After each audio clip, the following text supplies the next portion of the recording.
It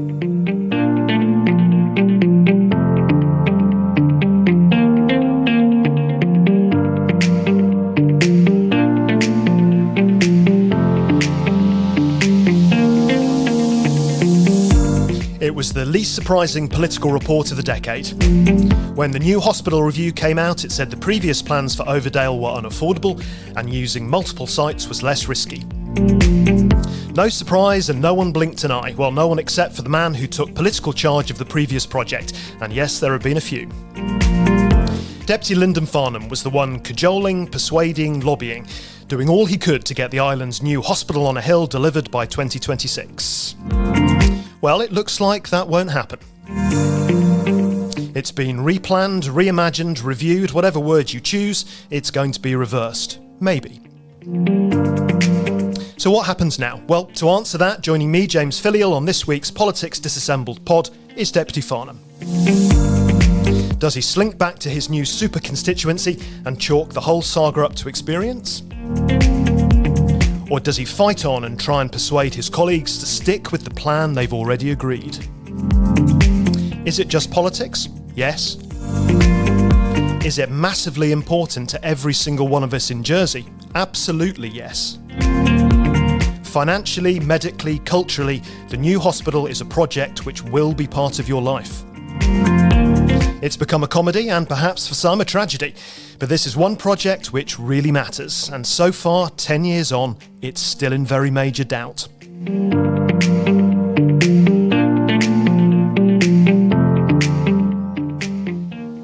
Deputy Farnham, welcome to the Politics Pod. So an easy first question for you. Are you giving up on Overdale? Well, absolutely not. The fight has to go on. And I think the future of our health is something that should almost transcend politics. And at the start of the scheme which ultimately ended up with full state's approval for a single site solution at Overdale, I almost pleaded with states members not to turn this into a political football, and for the sake of not just us but future generations of islanders to get behind a plan and work collaboratively to deliver it. Of course, that hasn't happened, and we are where we are. Okay, so you're not giving up on Overdale. What can you realistically do now, though? Because the hospital review was it was very strong against it. Well, I mean, one thing I think we can all agree on is we will never find a consensus, either politically or among the public. Many people have their own ideas as to where it should be and how it should be built and what it should consist of. But the difference is our approved Overdale scheme was clinically and medically very well informed. I think for the first time in the whole history of this a saga, we turned to the professionals and asked them to advise us. So it's pretty much they who designed the hospital with us. We listened to them, they shaped it.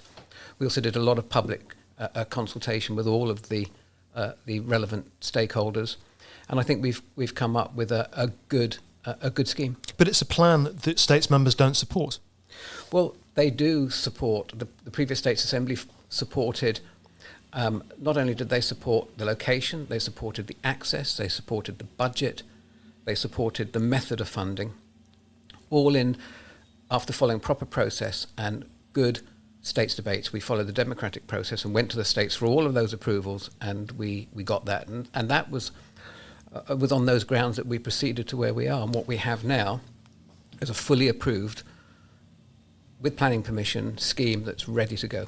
But I mean, you'll remember that debate as well as I do. There was a lot of people who said, well, actually we don't really support it, but we want to get on with it, so we're just going to say yes. So you say there was support. Is that actually how it happened? Well, the states voted. They did vote, but maybe for those reasons, that actually people just wanted to get something done and they just got beyond it by then.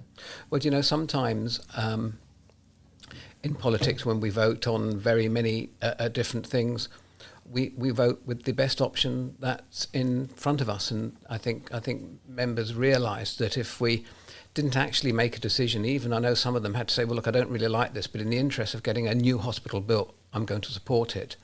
That's what we did, and that's where we are, because otherwise we just keep doing the same thing, and it has to stop. We have to stop this sort of cycle. I think, as Einstein said, the definition of madness is doing the same thing again and again and expecting a different outcome. But look, you used a really important word there, which is you said that was the previous States Assembly. The current States Assembly hasn't supported this project.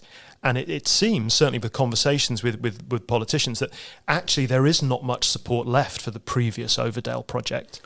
Well, equally, the current States Assembly haven't said they don't support Overdale. They're in limbo at the moment. Because we have received this review, which is labelled as being independent. Of course, it's anything but independent. We know that the Chief Minister it's been very high on agenda from day one in the last government. She's been against it, and she's tried to slow it down or stop it every step of the way. At first, she didn't like the location, then the access, then the funding. Now she's claiming it's unaffordable. She promised this new Assembly an independent review, and put Deputy Binet. And I had a great deal of time and respect for Tom Binet. We've been friends for a long time. But he was the biggest critic of the scheme. So he's come in. He was a leading member of the Friends of Our Hospital group, and she put him in charge of an independent review. So the outcome was expected. But they also had an independent advisor there. They also had Alan Moore, who advised on the project. So they did have independent expertise. Yes, but I think if you were to speak to Alan and he were to be honest with you, he wasn't really allowed to be independent. I think he was given guidelines to work within, and the first thing they said to him is, we're not going with the current scheme because we can't afford it. So he had to exclude the current scheme from his review. Okay, let's drill into 2 points though. One is the political support which you have or haven't got at the moment, but there's a really key word which has been used by Deputy Binet and then throughout the report as well, which is unaffordable. Is it unaffordable? No, of course it's not unaffordable, and I think that is a regrettable a piece of misinformation by the current government to say it's unaffordable. What they should be saying is, actually, we don't want to spend 800 or 900 million on a hospital. We want to spend less. I've spoken to the Treasurer, and I know the state's finances as well as anybody else, and we can afford it. We could have spent a lot more on the hospital if we wanted to. I mean, we looked at hospitals in other countries, and you look at Scandinavia, for example, you could spend billions of pounds on the latest state-of-the-art hospital. And what we proposed at Overdale, a single-site solution, an investment of about 804 million, I think is an appropriate investment given the lifetime of this new hospital, which is 50 or even up to 100 years. You say the word appropriate. I mean, you know, the Fiscal Policy Panel has produced its report today, and it's cast doubt on whether we should be taking the amount of risk which you wanted to take with the hospital. The panel suggests that the multi-site staged approach is much less risky in the current financial climate, and that's where Deputy Binet was going with this word unaffordable. So are the FPP wrong? Well, I think the FPP are not right or wrong. They're being very, very careful not to give us some advice, but keep that advice open. And it all depends whether we are going to completely shape the future of our health service, the health of Ireland, protecting Islanders' health, not just for us, but for future generations, if they're going to base that around the cost. How can they not be right or wrong? Well, they're very careful. They're very careful to present a balanced view, and that they're there to highlight the risks of certain things. But if you go into the review a bit deeper, they also say that Jersey has fared well during recent times. Our economy is still strong and resilient, and I think we all agree we have to be prudent in the way we manage our finances in the short term. But this is a really long-term investment. I agree. Let me read you one quote, though. I appreciate there are multiple references, but let me read you one quote. The panel agrees that the proposed funding strategy is better suited to the current volatility in financial markets and the economic outlook. And by proposed funding strategy, they mean the less risky approach than yours. Yes, well, I would contend that we're building an asset, probably the most important building we're ever going to build for this island in modern times, that is going to look after the health of people in 30 or 40 or 50 or 100 years' time. Should we be making the wrong decision based on a short-term financial outlook? Or should we be coming back with perhaps more appropriate ways of financing it? over the longer term, given the current financial situation. Do you not feel like you're trying to hold back the tide with that a little bit, though? The financial turmoil globally is epic at the moment, as Liz Truss discovered, a salutary lesson for all of you politicians. So, she couldn't manage it. She's the Prime Minister, was the Prime Minister of the UK. How can you kind of cast your magic and say, well, actually, the financial markets, that doesn't matter, the project's still fine to go ahead? Well, if you go back to previous decades where we've had financial turmoil, if we'd stopped planning essential buildings at that stage, we'd be in a real mess now. We can't let that get in the way of what we have to do. This isn't a choice. We're not just deciding to have a new hospital because we'd like a new hospital. Our current health facilities are falling down around our ears, and we can't sustain them for much longer. All right. So you say it's affordable. You say that you don't want to go down the less risky, staged, multi-site approach. I mean, what's so wrong with that? Why not be more cautious? Do you not feel you're being bullet a gate? No, not at all, actually. In fact, I had hoped that this review might come up with a sensible compromise that we could all get behind. But it hasn't, of course. It's literally taking us back to square one. But there are two. I'd like to address your question from 2 points. First of all, the financial cost. And then the advice, then the clinical risks from what's being proposed. And I firmly believe that the current scheme, the scheme as proposed by Deputy Moore's review, and I call it Deputy Moore's review because she has ensured that was part of a 100-day plan. Deputy Binet was appointed to run the review. So okay, so your point on that?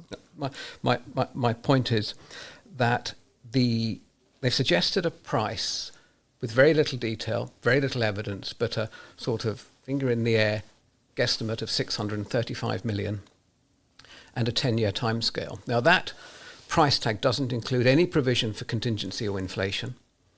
It doubles the length of time. The Overdale project could be completed and fully operational by the end of 2026. And they suggest that their scheme would take 2 years to plan, and then 8 years at least to build over 3 phases. It ignores the fact that there's probably, I would say, at least 150 million of contingency and inflation to add to that figure. They ignore the fact that we would have to write off over £50 million, completely write off the money we spent to get where we are with Overdale. And you think that figure's 50 million? Well, I think we spent 76 million to date. 25 million approximately was on the acquisition of property, which is an asset. Fine. So 50 million, 50 down million the which drain. has gone into yes, literally gone. If we ditch the Overdale, that money has gone.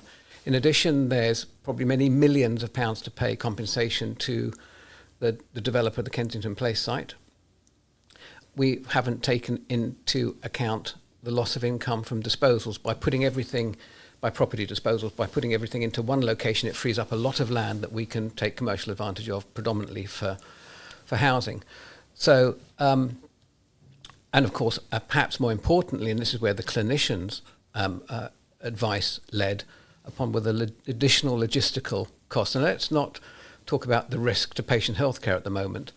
It will cost a lot more money to staff, manage, maintain a multi-site hospital than it would with a single hospital. So if you put all of that into the equation, what they're proposing will take twice as long to deliver and ultimately cost a lot more over the length of the hospital. Fine. We might be able to fund it in a different way. Ironically, had Deputy Moore not held us up, we could have got planning permission at the end of last year, gone to the market with the bond and got a bond secured at a much lower interest rate than we could now. It's less risk, isn't it? This is the point, and this is the point that really comes out of that review.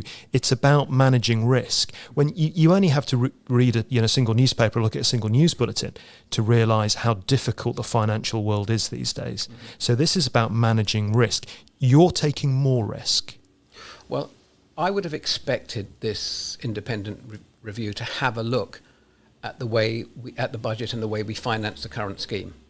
If they'd come back and said to us, look, the review had said, It's not sensible to go to the market now for 750 million because that will cost us too much. But here are some other ways we can finance it. Now, if we could have borrowed 750 million at 2.5% over 40 years, we could perhaps borrow 500 million at 5% over 20 years. We'd be paying less interest. So there's lots of different ways of financing things if you look at the length of time. But the financing had been agreed. Are you saying that we should stick with Overdale as a site, but we should unpick the state's agreed financing proposal? Because that was agreed too, right? The budget and the financing proposal had some leeway, and the states could borrow up to 756 million, I think that was the figure, and they could finance it. But what they borrowed, depositing that into the strategic reserve, and then using the strategic reserve to pay the capital cost, and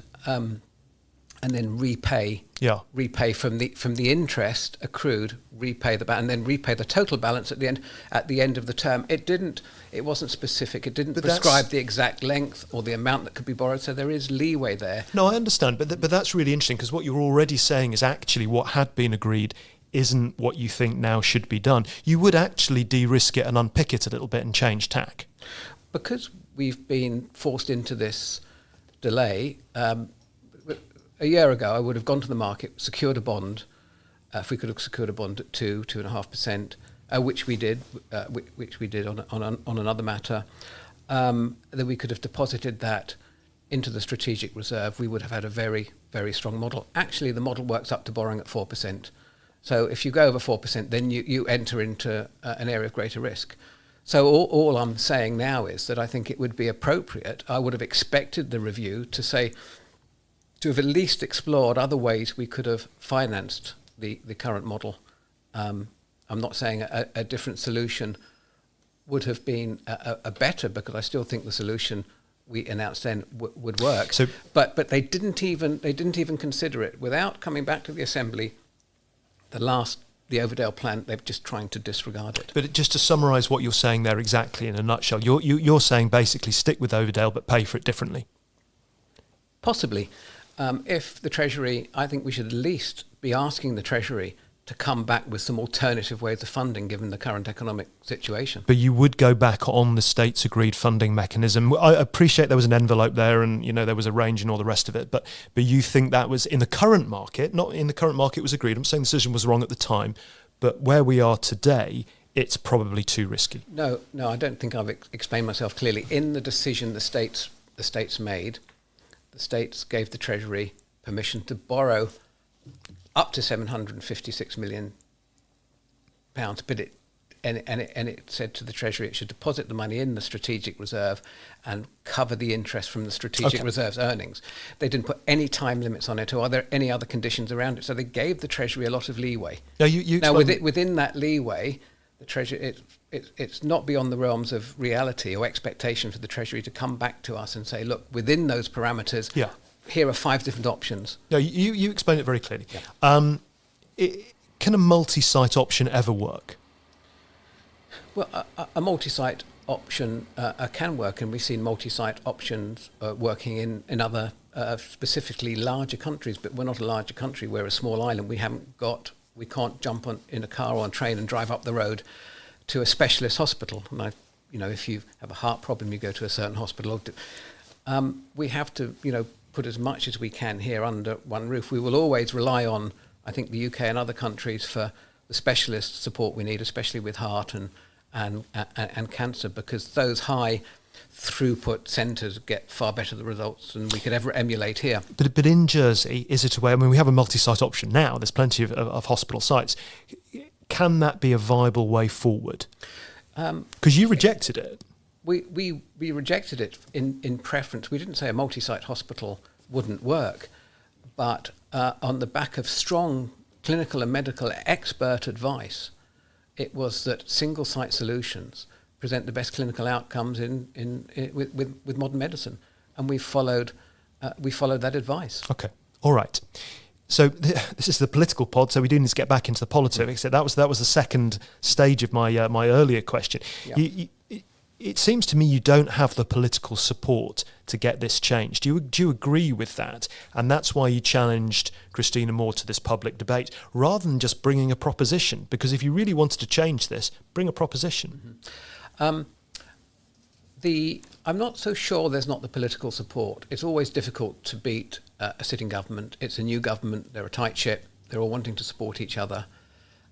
But I don't think the Assembly as a whole is particularly pleased or impressed with the review, simply because it's light on detail and it lacks any sort of evidence to give credibility to its findings. They've said, look, here's a review. The review itself, the last paragraph on the last page of the review said, a disclaimer, this review is wholly subjective, and I quote, and will have to be subject to further, much more detailed investigation before decisions are made. So there is concern. Bring a proposition. Well, I think I'm likely to, but I wanted to challenge the Chief Minister to a head-to-head to try and force out some better understanding from the Chief Minister and an understanding that she realises the consequences, I think, or the disadvantages of what she's proposing, because our proposition on Overdale was based on fact and expert advice. The review we've seen now is largely emotive. I think the Chief Minister's approach is largely emotive. There's a lot of emotive language being What's used. holding you back, though? Bring a proposition. Well, I'm waiting to see what the government's doing, because in the review it says they are thinking of bringing a report and proposition. One of the things I'm trying to get out, and they're not giving away much. I'm trying to understand what the government plan to do. I'm minded to bring a proposition that would ask the States Assembly to request the government to stick to the original plan, come back with some within the parameters of the existing financial agreements by the previous Assembly, come back with some different financing models, so we can get on and build it. I'm minded to do that. I predict the numbers will be very close. Okay.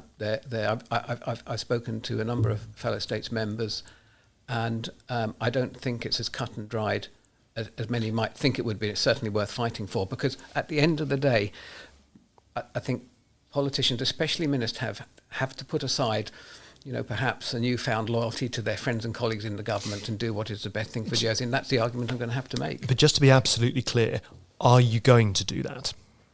I haven't decided yet. I used to be indecisive, but now I'm not so sure. Give me a percentage. Are you 90% there? Are you 10% there? Where are you? I'm probably leaning towards doing it, and I think over the course of it. So that's 51%. Well, you can speculate if you like, but if I do decide to do it, James, you'll be the first to know, because it's not. I have to. I'm in the process of at the moment of compiling. I'm trying to put a lot of facts. I'm trying to fill in a lot of the gaps in the review, which are necessary to me presenting a proposition to the Assembly. So I'm doing that work at the moment. As soon as that work is complete, and I have a model and a better understanding of what they're trying to do, that will help me shape my proposition. Fine. Look, thank you for getting to that point. The personal question, really. Mm-hmm. Do you wish you'd never got involved with this project? No, not at all. No, I mean, it won't surprise you that not many people volunteered for it. But you've had a hammering for years now on this. I mean, you obviously got re-elected, but there wasn't a huge amount of leeway in that. Do you really feel this has damaged you? Well, perhaps it has. I don't know, but actually, I don't really take the things on thinking about my political future. I think one has to show a certain amount of courage and conviction, and I actually took it on because I firmly believed that I could deliver a solution, mindful of the fact that we're never going to get consensus, mindful of the fact that it was politically probably the hottest potato you can imagine. But for me, it's more important than my political career or any other political career that we have a really good health service, we look after the health of islanders, and we have a modern, single-site, fit-for-purpose hospital that we can all be proud of. Okay, Deputy Farnham, thank you very much.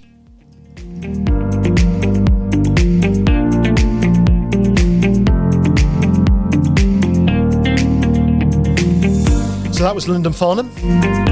And that was the Politics Pod. Hit Bailiwick Express or the digital JEP for this pod and the rest of the pod family. We'll now be getting back into the usual run of things with a news and a politics pod every week, you lucky people. And of course our websites, emails and the paper will keep you fully informed throughout the week. But if you're a pod fan, and let's face it, who isn't? You can find them in all the usual pod places, and if you like it, please share it. I know it's a pain, but it really makes a difference. But for now, from me, from James Filleul, thanks for listening, and see you again next week.